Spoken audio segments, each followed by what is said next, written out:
The Euphrates River. Just the name conjures images of ancient civilizations, forgotten kings, the very cradle of human history. For thousands of years, its waters have flowed through the heart of the Middle East, acting as a lifeblood for empires.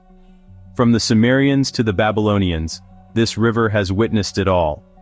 It's a place where history isn't just in the books, it's buried right under your feet.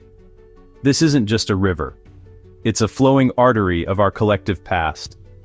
A place where legends are born and mysteries lie dormant. It all started with a group of local goat herders. They've roamed these hills for generations, knowing the terrain like the back of their hands. During an unusually dry season, a small earthquake, barely a tremor, rumbled through the region. It wasn't strong enough to cause any major damage, but it was enough to shift the ancient landscape in a subtle, yet significant way. A few days later, one of the herders stumbled upon something new. A dark, narrow fissure had opened up at the base of a limestone cliff, a crack in the earth that hadn't been there before. It was an invitation into the unknown. Curiosity is a powerful force, especially in a place where history sleeps just beneath the surface. The descent was nerve-wracking. The lead archaeologist, a seasoned veteran named Dr. Arslan, squeezed through the narrow fissure into absolute darkness. His headlamp cut a sharp, lonely beam. It revealed a vertical shaft descending straight down. The rock walls were smooth, almost polished, a major red flag. Natural erosion leaves rock rough and jagged. This looked artificial. The air was thick and heavy. An unnerving silence pressed in. Only his breathing broke it. Then the scuff of his boots. As he rappelled deeper, something caught his attention. Etched into the walls were strange symbols. Not cuneiform, not hieroglyphs. Geometric, almost symmetrical. Arranged in patterns both mathematical and mystical. They glowed with a silvery luminescence, as if infused with an unknown mineral. After nearly 100 feet down, his boots touched solid ground. As he stepped inside, the silence gave way to a low, resonant hum. He swept his light across the vast space, but the walls provided their own illumination.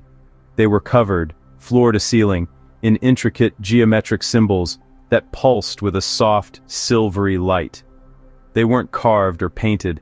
They seemed an intrinsic part of the rock, shifting in slow, hypnotic patterns. His training screamed to document them, but his gaze was drawn inexorably toward the center. There, squatting in the heart of the room, was something that defied all logic. A massive, perfectly cut block of black stone. Its geometry was flawless, its angles too precise for any conceivable ancient tools.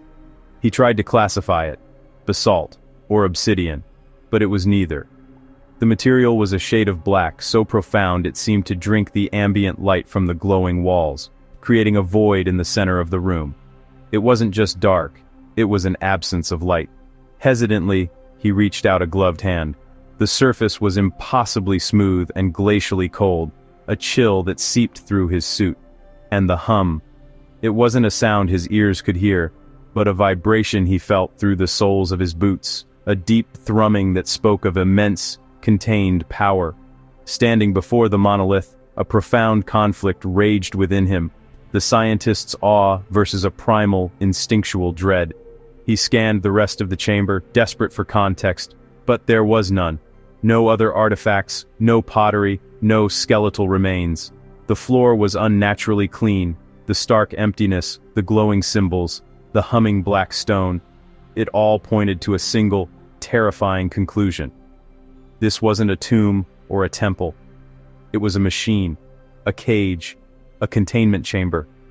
Fumbling for his radio, his voice was a strained whisper, cracking with excitement and fear. He tried to describe the chamber, the symbols, the monolith, but words failed him. How could he explain a color that was the absence of light, a sound that couldn't be heard? On the surface, the transmission filled the command tent. The initial cheers died, replaced by a stunned, disbelieving silence. They had been searching for the roots of civilization, but found something else entirely. Every legend they had dismissed as myth suddenly felt chillingly real. No one could have imagined the truth sealed beneath that impossible stone. The moment the full report reached the highest levels of government, The reaction was swift and decisive. Within hours, the site was declared a matter of national security. A military cordon created a 2-mile exclusion zone.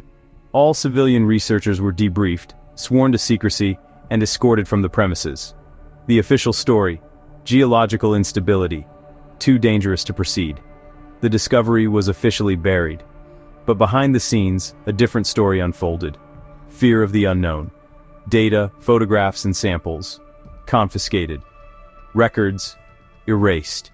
Even public satellite imagery was censored and rolled back. The official silence was deafening. As governments and scientific bodies fall silent, grappling with a discovery that defies all known paradigms, we are forced to look beyond the sterile confines of modern understanding.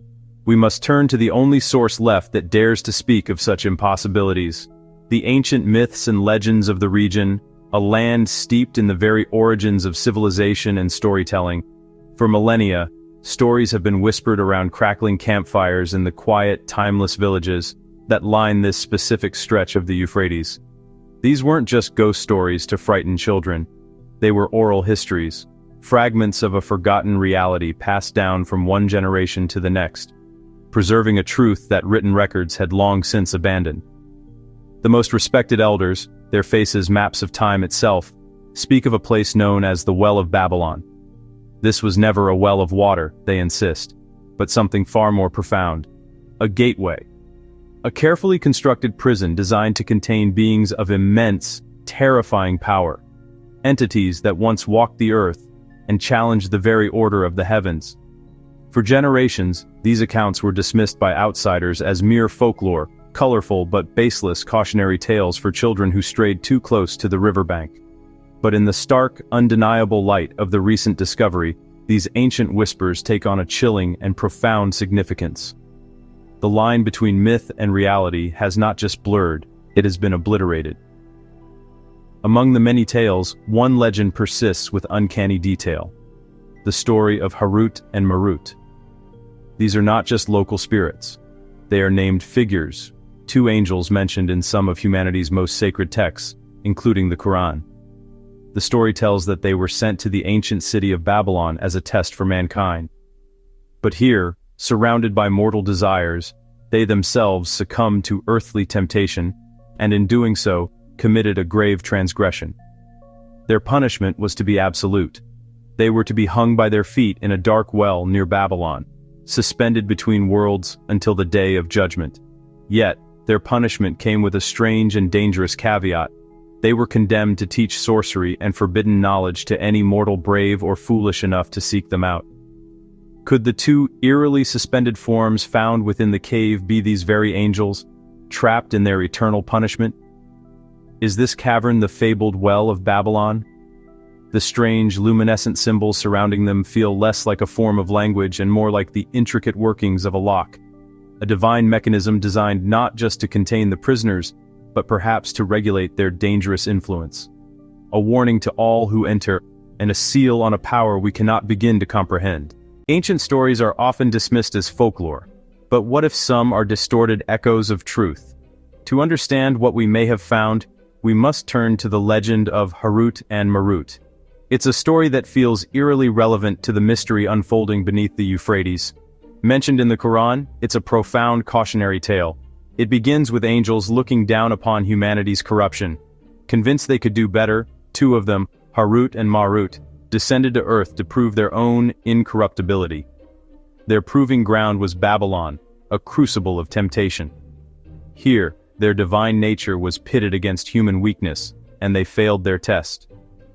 Faced with divine judgment, they were given a choice: eternal punishment or a long, temporal punishment on earth. They chose the earthly torment. Their sentence was to be hung by their feet, upside down, in a dark well in the Euphrates region, suspended between heaven and earth until the day of judgment. But their story doesn't end there. From their prison, they became gatekeepers of a dangerous knowledge: sorcery. They would teach this art, but only after issuing a stark warning: "We are but a trial, so do not disbelieve." And this is where legend collides with our discovery. The parallels are chilling. The legend speaks of a well, a vertical prison. Our scans show a vertical shaft. The story tells of two beings, suspended. Our data suggests two distinct forms, hanging in the darkness. Legend and data echo each other, which leads us to the monolith. What if it's a lock, and the glowing symbols are the key? If so, the lockdown isn't suppression. It's desperate preservation, keeping a very old door from being opened. Accept it for a moment. The legend isn't a myth, but a historical record. It would mean that non-human entities, powerful enough to be called angels, are imprisoned right now, right beneath our feet. And we may have just found the key to their cell. So let's lay out the clues, like an investigation. A newly discovered cave near the Euphrates, revealed by a minor earthquake. A deep, artificially smooth shaft leading to an antechamber. Walls covered in an unknown glowing script. At center, a humming monolith radiating cold. Scans show it's a capstone sealing a massive chamber below. Inside, two colossal forms suspended in darkness. Then, total information blackout and military quarantine. Connect the data to Harut and Marut, and a chilling narrative emerges. As of today, the site remains under military lockdown. The silence is absolute. So we wonder, what is happening right now, deep beneath the Iraqi desert? Studying the monolith, deciphering the script, drilling, scanning, probing for a way in without disturbing its occupants?